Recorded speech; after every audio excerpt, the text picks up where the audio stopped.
새해를 맞이해서 어떤 말씀으로 시작할까를 이제 한동안 고민을 하면서 빌립보서를 하게 되었습니다.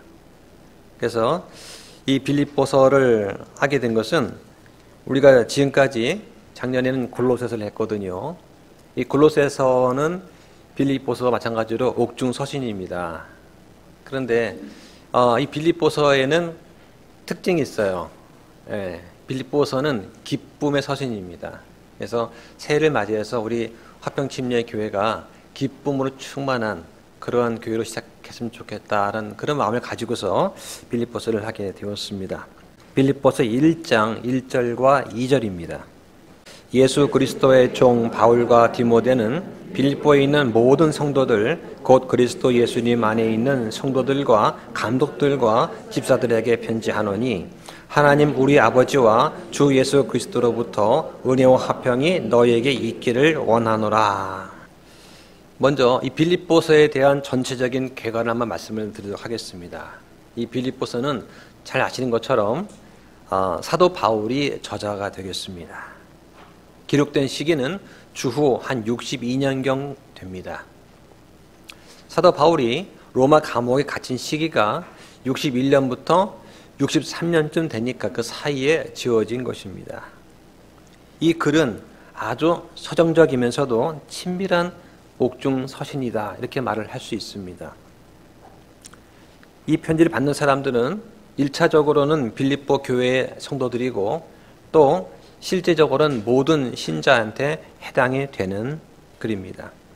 이 빌립보라는 이름은 바울이 편지를 쓴 빌립보 교회에서 유래한 것입니다. 빌립보는 로마의 식민지였습니다. 그래서 바울이 2차 선교 여행을 떠나면서 이 빌립보 교회를 세웠다라고 알려져 있습니다. 바울이 모두 3번에 걸쳐서 전도 여행을 떠났습니다. 그리고 4번째는 죄수의 신분으로 로마를 여행을 하게 되었습니다. 이 빌립보 교회 성도들 대부분은 그리스와 로마 사람들입니다. 그리고 일부 유대인들이 있었어요. 이 빌립보 교회는 바울을 돕는 일에서 다른 교회들보다 아주 앞섰던 그런 교회입니다. 바울은 나중에 이곳을 2번 더 방문하게 됩니다.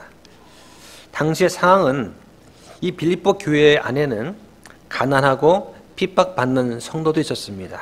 그리고 논쟁하게 좋아하는 성도가 있었고 영적 우월감에 빠진 그런 성도가 있었습니다.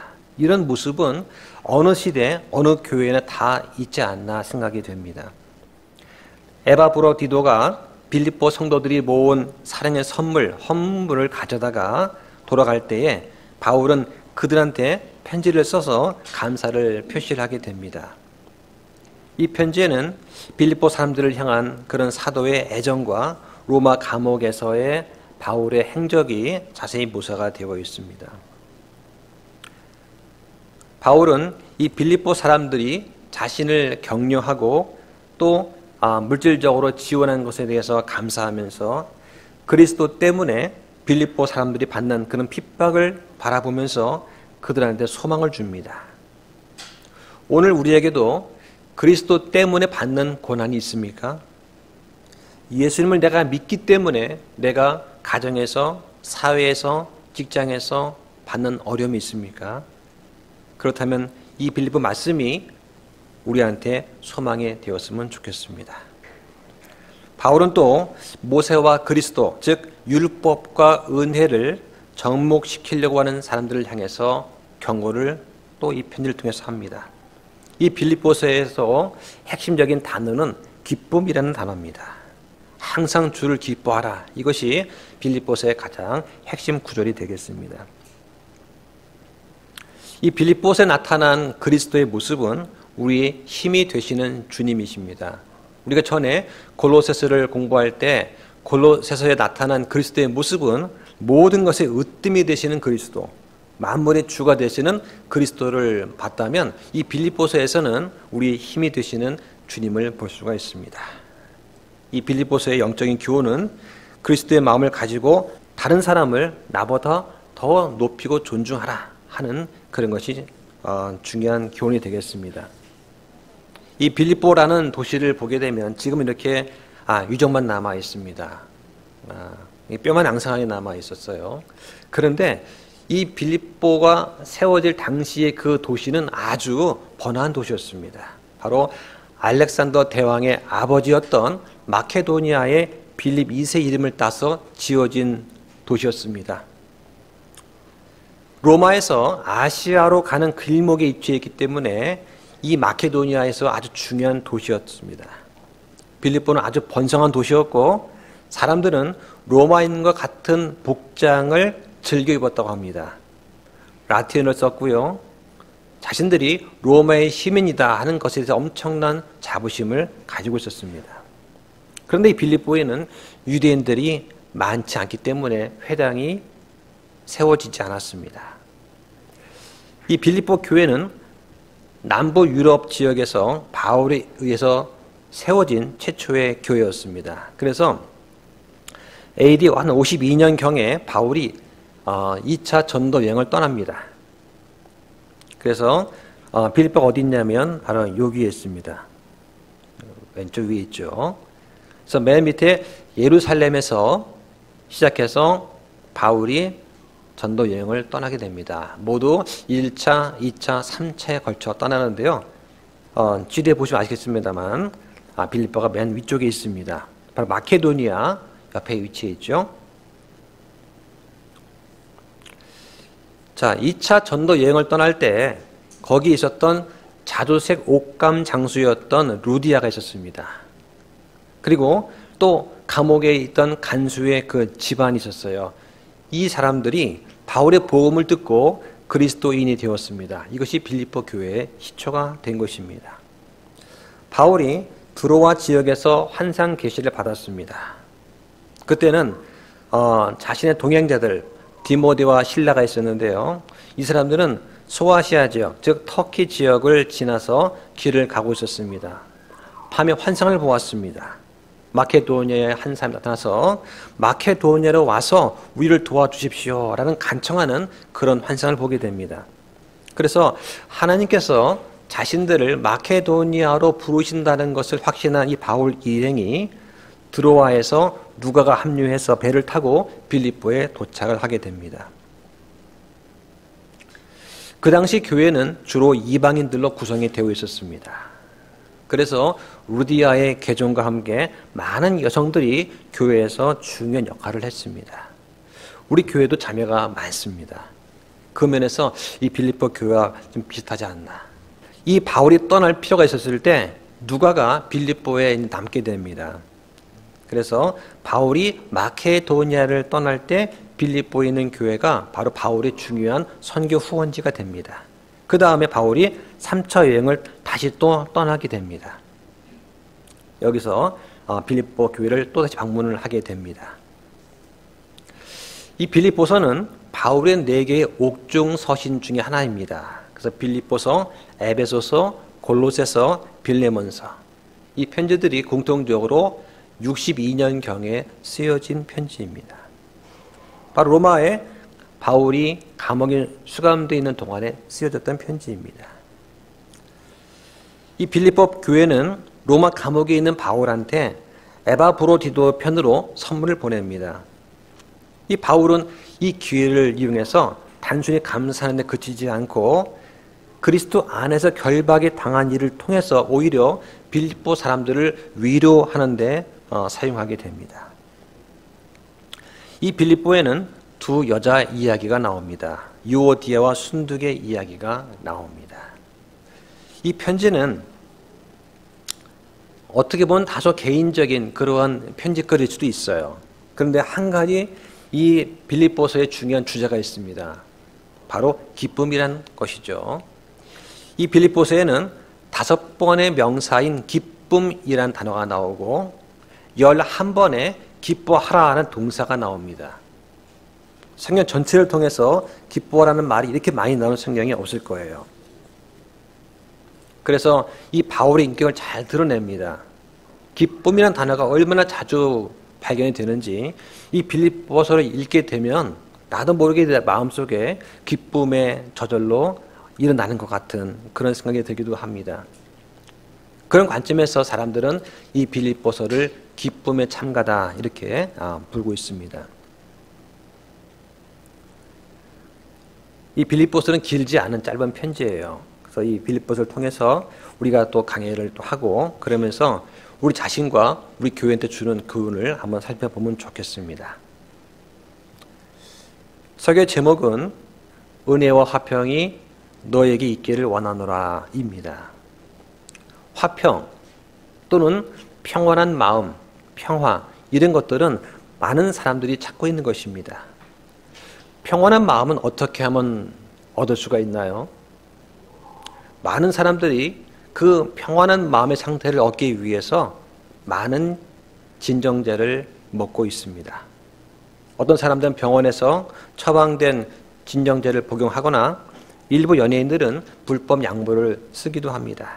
그래서 사회적으로 문제가 되기도 합니다. 그 외에 우리한테 마음의 평안을 줄 것 같은 그런 베스트셀러 책을 사서 보기도 합니다. 그러나 그러한 소위 평안을 가져다 주는 방법들은 종종 득보다는 실이 더 많습니다. 왜냐하면 그러한 방법들은 현실의 이 가혹한 현실 속에서 지속적인 평화를 가져다 주지 못하기 때문입니다. 약기운 떨어지고 맨정신이 들면 눈앞에 펼쳐지는 이 참혹한 현실은 오히려 절망을 더 크게 만들어줄 때가 있습니다. 그럼 또다시 약물에 의존하게 되죠. 그것은 많은 불안의 근본적인 원인인 바로 죄의 문제를 해결하지 못했기 때문에 발생하는 현상들입니다. 우리가 지속적인 마음의 평화를 위해서 유일하게 필요한 것이 있다면 하나님과의 화평을 필요로 한 것입니다. 사람들은 책이나 신경 안정제 같은 그런 것들에 의존하기 때문에 현실을 직시하기보다는 도피하게 되는 것입니다. 그럼 이 모든 것들이 이 빌립보서와 무슨 관계가 있느냐? 먼저 이 작은 편지는 진정한 마음의 화평을 찾은 사람에 의해서 쓰여졌다는 것을 한번 기억해 볼 필요가 있습니다. 바로 바울입니다. 바울은 그 당시에 감옥에 있어서 몸이 자유롭지 못했습니다. 또 얼마 후에는 곧 순교할지도 모르는 상황이었습니다. 그런데 그는 마음의 화평으로부터 오는 그런 기쁨을 가졌고 그 기쁨을 다른 사람들과 나누고 싶어 했습니다. 그래서 우리는 이 빌립보 사람들한테 보낸 이 편지를 통해서 배워야 될 교훈이 있을 것입니다. 첫째로 이 빌립보서는 진정한 화평과 기쁨의 본질을 드러냅니다. 기쁨은 오직 주님 안에서 찾을 수가 있습니다. 참된 기쁨은 주를 기뻐하는 것입니다. 화평은 모든 우리의 생각과 이해를 뛰어넘는 것이고 마치 우리한테 든든한 요새와도 같은 것입니다. 둘째로 빌립보서는 이러한 기쁨과 화평을 만들어내는 것의 예를 잘 보여주는 그런 사람을 잘 드러냅니다.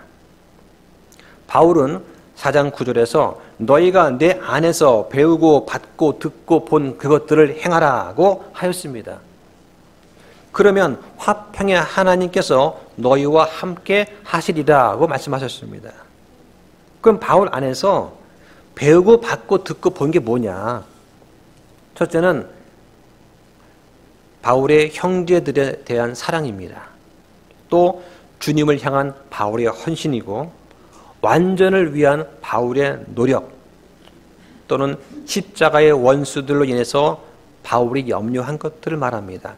그런 것들은 기쁨과 화평의 궁극적인 원천이 되시는 그리스도를 잘 드러내줍니다.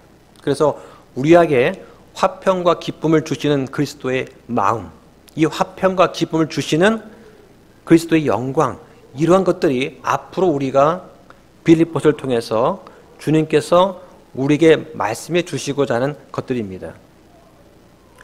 여러분은 우리의 이해를 뛰어넘는 우리가 말로 설명할 수 없는 그런 화평을 마음에 가지고 계십니까? 여러분은 주님을 기뻐하십니까? 혹시 그렇지 않다면 여러분 이 편지 속에서 참된 화평과 기쁨에 대해서 배우시길 원합니다. 이 사도 바울은 한 가지 과거가 있습니다. 바로 사도행전 8장 1절로 3절에 보면 이런 말씀이 있습니다.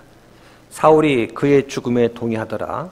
그때에 예루살렘에 있는 교회를 대적하는 큰 핍박이 있어 사도들 외에는 그들이 다 유대와 사마리아의 지역들로 널리 흩어졌으며, 사울에 대해 말하자면 그가 교회를 크게 파괴하고 집마다 들어가 남자들과 여자들을 끌어다가 감옥에 넘겨주었더라.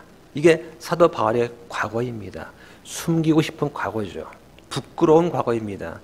사울은 스데반의 죽음에 동의했던 사람입니다. 바울은 핍박하는 자였습니다. 그런데 이 바울이 지금은 핍박을 받는 자가 되었습니다. 왜냐하면 지금 바울은 로마 감옥에서 이 편지를 쓰고 있는 상태이기 때문입니다. 그래서 빌립보서 1장 12절로 14절 말씀을 한번 잠깐 보겠습니다. 그러나 형제들아, 내게 일어난 일들이 도리어 복음을 진전시키는 계기가 된 줄을 너희가 알기를 내가 원하노라. 그리하여 그리스도 안에서 내가 결박된 것이 온 궁궐 안과 다른 모든 곳에 드러나게 되었고, 주 안에 있는 형제들 중에 많은 이들이 내가 결박된 것으로 말미암아 확신을 갖게 되어 두려움 없이 더욱더 담대하게 말씀을 말하게 되었노니라 했습니다. 한때 그리스도인들을 핍박했던 사도 바울이 그로 인해서 마음에 상처가 되고 부끄러운 과거가 되었던 그것이 오히려 지금 영광스럽게도 그리스도로 인해서 핍박을 받는 자가 된 것입니다. 이때는 언제냐면 사도행전 28절 30절에 보면 이렇게 되어 있습니다. 바울이 자기 셋집에서 만 2년을 거하면서 자기에게 오는 모든 자들을 받아들였다라고 하였습니다. 사도 바울은 로마에서 감옥에 수갑을 찬 상태로 이렇게 쇠사장을 차고 있는 것이 아니라 셋집에 감금이 되어 있는 거예요. 주택 감금되어 있는 상태입니다. 자, 지금은 유대인들이 사도 바울을 로마 법정에 고소를 했습니다. 그래서 지금 사도 바울은 재판을 받기 위해서 2년간 지금 준비하고 있는 상태예요. 로마 법정에서는 18개월 안에 상소를 해야만 됩니다. 그런데 바울을 상소하려다 보니까, 고소하려다 보니까 흠 잡을 데가 없는 거죠. 그래서 이 바울은 재판이 2년 동안이나 열리지 않았습니다. 그래서 결국은 법정 시한을 넘겼기 때문에 아마도 2년 지난 다음에는 석방이 되었을 것이라고 생각이 되어집니다. 이때가 바울이 로마에 도착한 61년 중순부터 63년까지의 기간이었을 것입니다. 그 안에 바울은 4개의 옥중서신을 쓰게 된 것이죠. 그럼 바울이 있는 곳은 교도소가 아니라 셋집이었다면 그 방세는 누가 냈을까요? 바로 아마 이 빌립보 교회에서 에바브로디도 편에 보내준 그런 사랑의 헌물로 방세를 아마 지불했을 것입니다. 바울은 디모데와 함께 인사말을 전합니다. 그래서 사도행전 16장 1절로 3절을 보면 자, 이렇게 되어 있습니다. 그때 바울이 더베와 루스드라로 갔는데 보라, 거기에 디모데라는 어떤 제자가 있더라. 그는 어떤 여인 곧 믿는 유다 여인의 아들이었으나 그의 아버지는 그리스 사람이었으며 그는 루스드라와 이고니움에 있는 형제들로부터 좋은 평판을 받더라. 바울이 그를 데리고 떠나려 할 때에 그 지역에 있는 유대인들로 인해 그를 데려다가 할례를 행하니 이는 그의 아버지가 그리스 사람인 것을 저들이 다 알았기 때문이더라. 자, 지금 바울과 디모데가 등장을 합니다. 이 디모데는 바울이 아들처럼 여기고 함께 동역했던 그런 사람입니다. 아주 젊은 사람이죠. 그런데 바울이 디모데한테 할례를 행해 줍니다. 왜냐하면 이 바울은 유대인과 그리스인을 모두 그리스도 안에서 구원으로 인도하고 싶어 했습니다. 그렇기 때문에 자신의 신라처럼 이 디모데도 유대인들로부터 이방인이라고 비난받지 않고 순조롭게 복음을 증거할 수 있는 자로 만들기 위해서 그래서 할례를 행했던 것이죠. 이 디모데는 나중에 바울로부터 디모데 전후서의 두 편지의 수신자가 됩니다. 1절에 보면 바울과 함께 디모데는 종으로 묘사가 되어 있습니다. 다른 서신서에는 자신을 사도라고 표현을 했는데 이 빌립보서에는 종이라고 소개를 합니다. 이 종이라는 말은 겸손의 호칭입니다. 이 종은 예수 그리스도와 관련되어서 사용이 되어집니다. 종은 진정한 위엄을 가진 단어이면서 또한 주님에 대한 강렬한 헌신을 나타내는 그러한 말입니다. 그럼 이 편지를 받는 사람은 누구냐? 그 수신자를 보면 바로 그리스도 예수님 안에 있는 모든 성도들이라고 나와 있습니다. 이 성도라는 말은 신약 성경에서 모든 기독교인을 부르는 일반적인 용어입니다. 문자 그대로 거룩한 자라는 뜻입니다. 한번 선생님 찾아보겠습니다. 베드로전서 2장 9절입니다. 한번 펴보시죠. 그러나 너희는 선정된 세대요 왕가의 제사장이요 거룩한 민족이요 특별 소유 백성이니 이것은 너희를 어둠에서 불러내어 자신의 놀라운 빛으로 들어가게 하신 분께 대한 찬양을 너희가 전하게 하려 함이라 했습니다. 이 거룩이란 단어의 기본적인 뜻은 분리하는 것입니다. 하나님은 거룩하시기 때문에 죄인의 기도는 듣지 않으십니다. 그래서 우리가 항상 기도하기 전에 먼저 죄를 자백하고 용서를 구함으로 시작을 해야 합니다. 하나님은 그리스도의 피로 깨끗하게 된 우리를 의롭다고 부르십니다. 그래서 우리가 하나님과 규제를 회복하고 기도하고 응답받고 기쁨과 화평을 누리게 되는 것입니다. 결국 이 성도라고 하는 것은 거룩한 자들이라는 뜻입니다. 하나님을 위해서 하나님의 부르심을 통해서 이 세상으로부터 구별된 자를 말하는 것입니다. 우리가 착해서 거룩한 게 아닙니다. 우리가 선행을 해서 거룩하게 된 것이 아닙니다. 그리스도의 피로 인해서 우리가 거룩해지는 것입니다. 여기서 빌립보 사람들은 그리스도 예수님 안에서 성도로 불렸다는 것을 하나님 기억하셔야 됩니다. 우리가 거룩하게 구별되는 것은 하나님 안에 있기 때문입니다. 하나님 안에 있고 그분의 피로 우리의 죄가 용서함 받는 그런 공로를 통해서만 우리는 성도라고 불릴 수가 있습니다. 1절 본문에서 바울은 이 종과 성도를 잘 대조해서 보여줍니다. 그렇게 말을 씀으로써 바울은 자기 자신을 종이라는 겸손하게 하고 그 다음에 편지를 받는 사람들을 높이는 그런 표현을 쓰고 있습니다. 그렇게 해서 나중에 겸손에 관해서 또 설교를 하게 되는 것이죠. 여기 본문에 있는 성도들은 빌립보에 있는 교회 성도들입니다. 이 빌립보 교회의 시초는 사도행전 16장 9절로 15절에 처음 발견이 됩니다. 16장 9절에 보면 이런 말씀이 있습니다.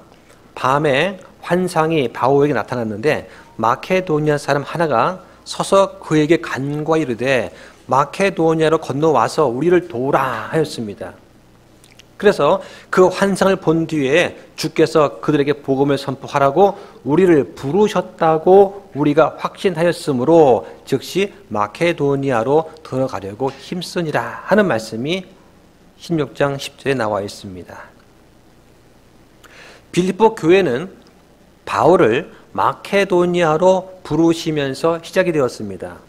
또 주께서 자두새 옷감 장사인 루디아의 마음을 열어서 개종을 시켜주셔서 그녀와 그녀의 가족들이 침례를 받고 교회가 시작이 되었습니다. 또 16절 이하에 보면은 빌립보 감옥의 간수 이야기가 나옵니다. 빌립보 감옥의 간수와 그의 가족이 개종하는 이야기가 나옵니다.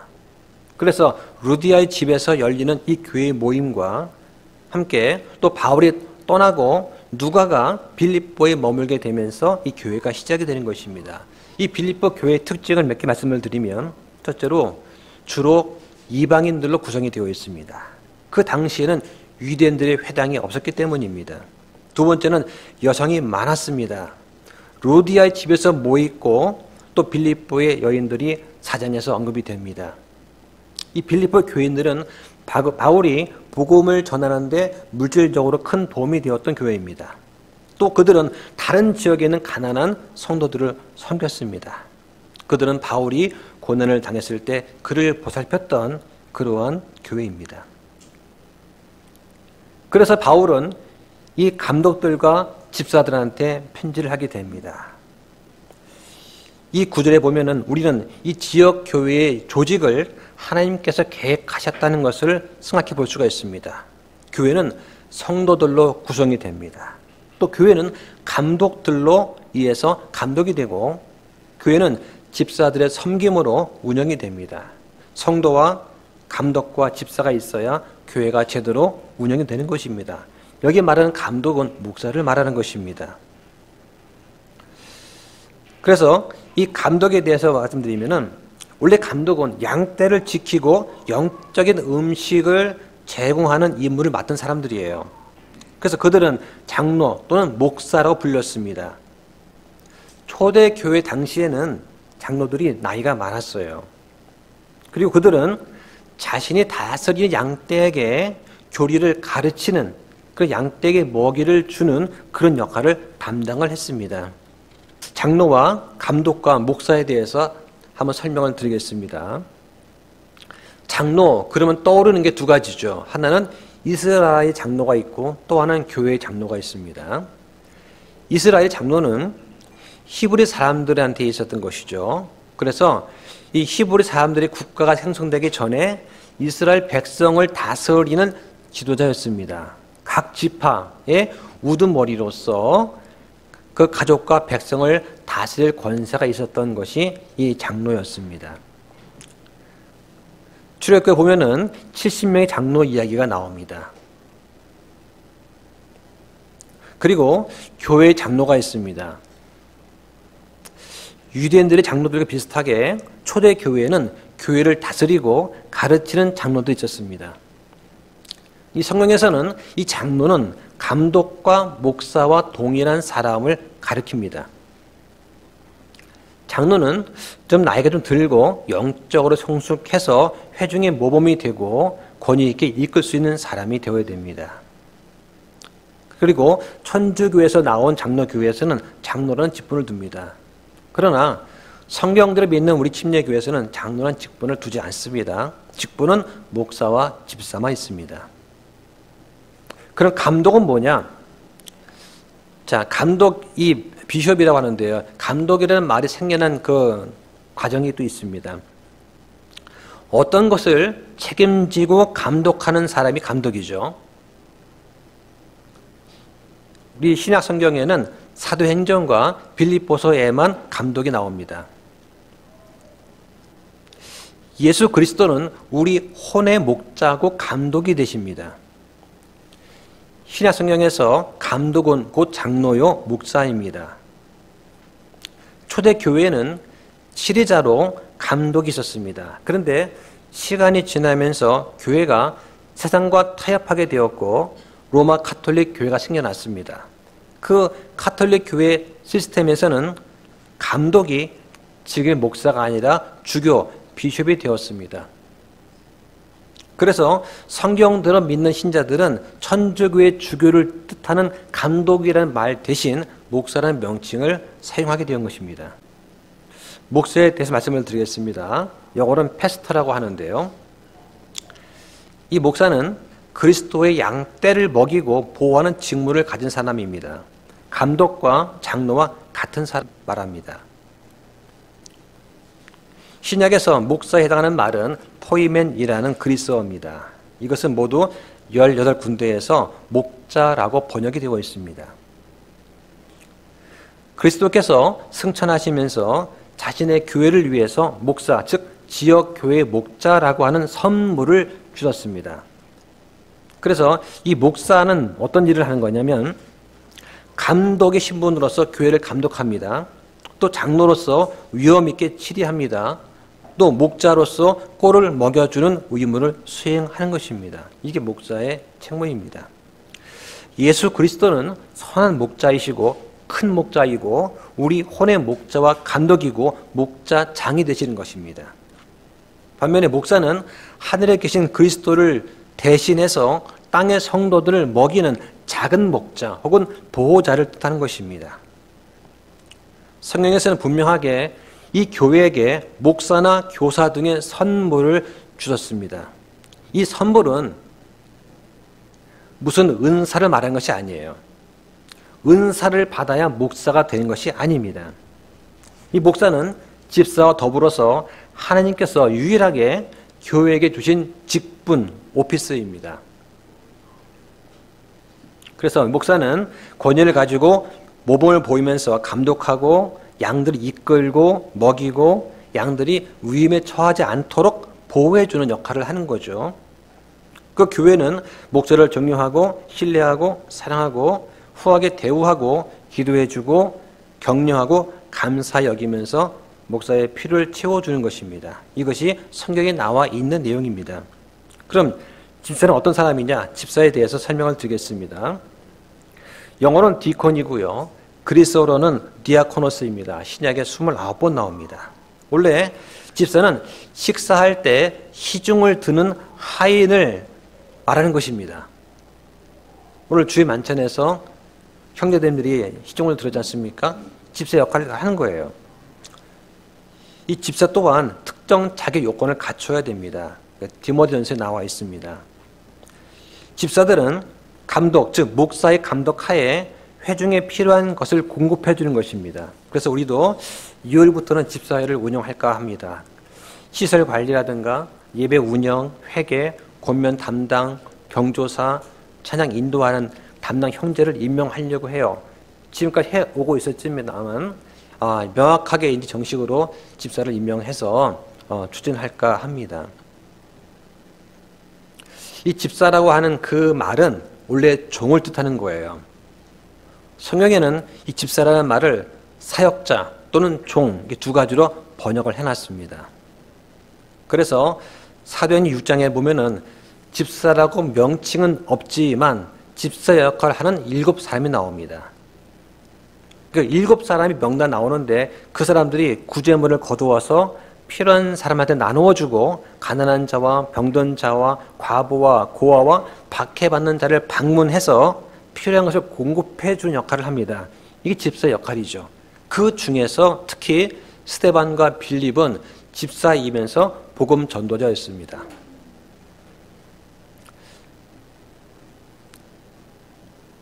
이 편지, 빌립보서의 편지의 수신자는 사도 바울에 대한 사랑과 지지를 표현한 아주 안정된 그런 회중이었습니다. 우리 교회도 처음 창립 예배를 들었을 때보다 지금 훨씬 더 안정된 상태 아니겠습니까? 자, 2절에서 한번 인사말을 보겠습니다. 빌립보서 1장 2절에 보면 하나님 우리 아버지와 주 예수 그리스도로부터 은혜와 화평이 너에게 있기를 원하노라 하였습니다.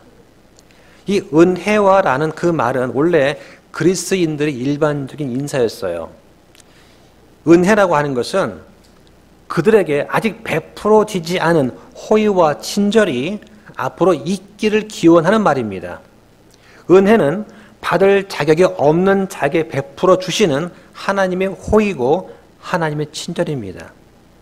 우리가 믿음을 은혜로 거저 받았기 때문에 다른 사람에게도 복음을 거저 나눠 주어야 됩니다. 복음을 나만 가지고 있으면 은혜를 모르는 사람이죠. 우리는 믿지 않는 사람들한테 호의와 친절을 베풀어야 됩니다. 두 번째로 화평이 있습니다. 이 화평은 유대인들이 쓰는 일반적인 인사말 샬롬이라고 하는 것입니다. 이 말은 은혜와는 달리 하나님의 호의와 친절을 받아들인 사람의 결과로서 나타나는 것입니다. 내 안에 하나님의 호의와 친절이 있기 때문에 드러나는 것이 샬롬, 화평인 것입니다. 여러분, 은혜와 화평이 근원이 무엇입니까? 은혜와 화평의 근원은 하나님 우리 아버지와 주 예수 그리스도이십니다. 이것이 바로 바울이 빌립보 사람들한테 주어지기를 바라는 은혜와 화평의 원천입니다. 이 말은 하나님의 아들 예수 그리스도를 통해서 하나님의 호의와 친절을 우리가 받아들일 때 진정으로 화평케 된다는 말입니다. 그 화평은 세 가지가 있습니다. 이 세 가지 화평을 잘 기억하고 외우시기 바랍니다. 첫 번째는 하나님과의 화평입니다. 로마서 5장 1절입니다.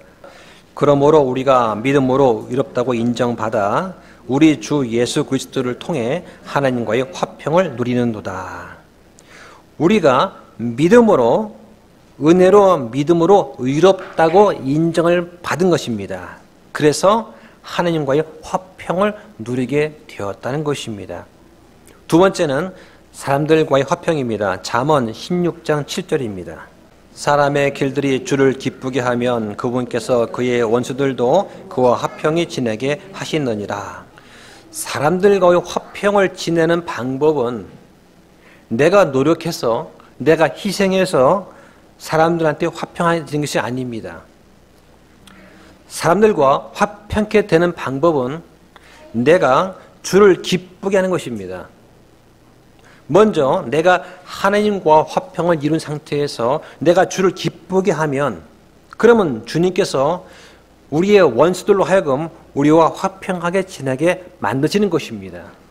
가정에서 남편과 아내가 화평이 되기 위해서는 먼저 하나님을 기쁘게 시게 하는 말과 행동을 해야 되는 것입니다. 하나님께 순종해야 되는 것이죠. 세 번째 화평은 내 안의 화평입니다. 빌립보서 4장 6절로 7절입니다. 아무것도 염려하지 말고 오직 모든 일에 기도와 간구로 너희가 요청할 것들을 감사와 더불어 하나님께 알리라. 그러면 모든 이해를 뛰어넘는 하나님의 화평이 그리스도 예수님을 통해 너희 마음과 생각을 지키시리라 하였습니다. 우리가 기도 제목을 적습니다. 기도하는 그것은 아직 이루어지지 않았기 때문입니다. 이루어지지 않은 것을 하나님께서 이루어 주실 줄을 믿고 미리 감사하면서 아뢰는 것입니다. 그러면 하나님께서 우리 마음에 그 기도 제목이 의심되거나 흔들리지 않게 지켜주시겠다라고 하는 것입니다. 가족의 구원을 위해서 기도한다면 하나님께서 그 기도를 들어주실 줄을 믿고 감사하면서 기도하는 것입니다. 하나님과 화평하고 사람들과 화평하고 내 안에 화평게 되는 것이 중요합니다. 그 근본 원천은 바로 하나님 우리 아버지와 주 예수 그리스도이신 것입니다. 우리는 이 바울 서신을 통해서 친밀하고 서정적인 이 빌립보서를 통해서 어떻게 하면 하나님과 동행할 수 있을까? 그리고 어떻게 하면 주를 기뻐할 수 있을까 하는 것을 배울 수가 있습니다. 다음 시간에는 바울이 이 빌립보에 있는 교회와 교제하면서 감사와 간구하는 내용에 대해서 살펴보도록 하겠습니다. 이번 한 주간도 우리 화평침례교회 성도 여러분들은 하나님 우리 아버지와 주 예수 그리스도로부터는 은혜와 화평을 충만하게 경험하시기를 예수님 이름으로 축원합니다. 기도 마치겠습니다.